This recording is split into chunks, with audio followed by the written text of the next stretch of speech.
Holly Madison is breaking her silence on her long-standing feud with Kendra Wilkinson, finally revealing why the two have not spoken in 14 years. The 46-year-old Madison and 41-year-old Wilkinson rose to fame together as two of Hugh Hefner's live-in girlfriends on the hit E! series The Girls Next Door. Reflecting on their dynamic, Madison told Hot Goss podcast hosts Eyal Booker and Lonnie Martz IIV that while their fallout happened after the show, the tension was largely manufactured. Madison believes she and Wilkinson were intentionally pitted against one another by the late television producer Kevin Burns, who oversaw both of their respective spin-offs. During a 2022 appearance on the Juicy Scoop podcast, Madison claimed that Burns privately confessed to creating friction between them. She explained that he wanted drama, often encouraging her to boast about her earnings in Las Vegas during appearances on Wilkinson's show, hoping it would push Wilkinson to take on more work to keep the ratings high. During the Hot Goss interview, Madison addressed a 2015 episode of Wilkinson's series, Kendra on Top, where Wilkinson claimed the two were never friends and only shared the same partner. Madison offered a more measured perspective, noting that they had shared many experiences and good times together.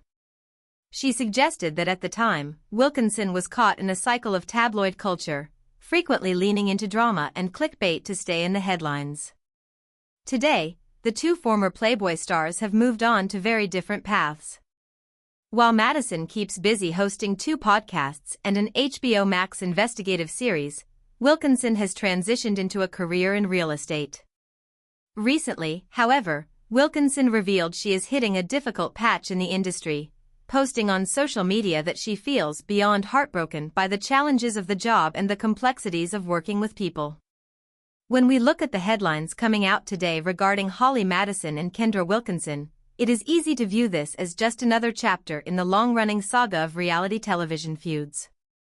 But if you take a step back and look at the landscape of 2000s pop culture, you realize that what we are actually witnessing is the unraveling of a very specific, carefully constructed myth. To understand why this 14-year silence carries so much weight, we have to go back to the origins of Holly Madison, a girl from Astoria, Oregon, who moved to Los Angeles with aspirations that eventually landed her in the most famous mansion in the world.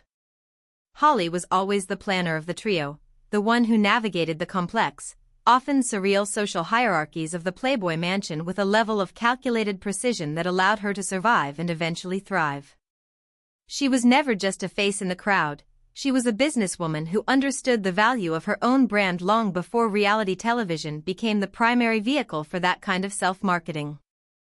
Kendra Wilkinson, on the other hand, arrived at the mansion as a teenager, bringing a chaotic, high-energy spontaneity that provided the perfect foil to the more composed Holly. Born in San Diego, Kendra was the quintessential party girl of the early reality era, a persona that served her incredibly well when The Girls Next Door premiered in 2005. At the time, we all consumed that show as a window into a fairy tale life, but looking back now, it is impossible to ignore the strings being pulled behind the curtain. The show was produced by Kevin Burns, a man who essentially mastered the art of manufacturing reality. He understood that a show is only as compelling as the friction between its subjects. Holly's recent revelations, specifically her claim that Burns intentionally stoked resentment by pitting her against Kendra to drive ratings for their respective spin-offs, shouldn't come as a surprise to anyone who followed the industry back then. Television producers in that era weren't looking for harmony, they were looking for conflict, and they were willing to dismantle actual human relationships to keep the viewers tuning in. It is fascinating to contrast their journeys post-Playboy. Holly's career trajectory has been defined by a process of deconstruction. She has spent the better part of the last decade peeling back the layers of her own past, writing books, and hosting podcasts that examine the dark side of the Playboy empire with a clinical, analytical eye. She has moved into a space of investigative storytelling, where she is finally the one in control of the narrative, rather than being a character in someone else's script. Kendra, by contrast, followed a more traditional reality television path for years, leaning into the very tabloid culture that thrived on the kind of drama Holly is now trying to distance herself from.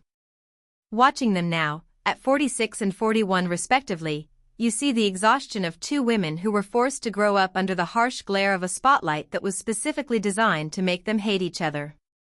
The correlation between their past and their current situation is striking. The tension that was manufactured for a producer's profit margin became a genuine wall between them. When Kendra famously claimed on her show years ago that they were never friends, she was playing the game she had been taught to play: keep the headlines coming, keep the conflict alive, stay relevant. But that cycle of drama has an expiration date, and we are seeing that unfold now.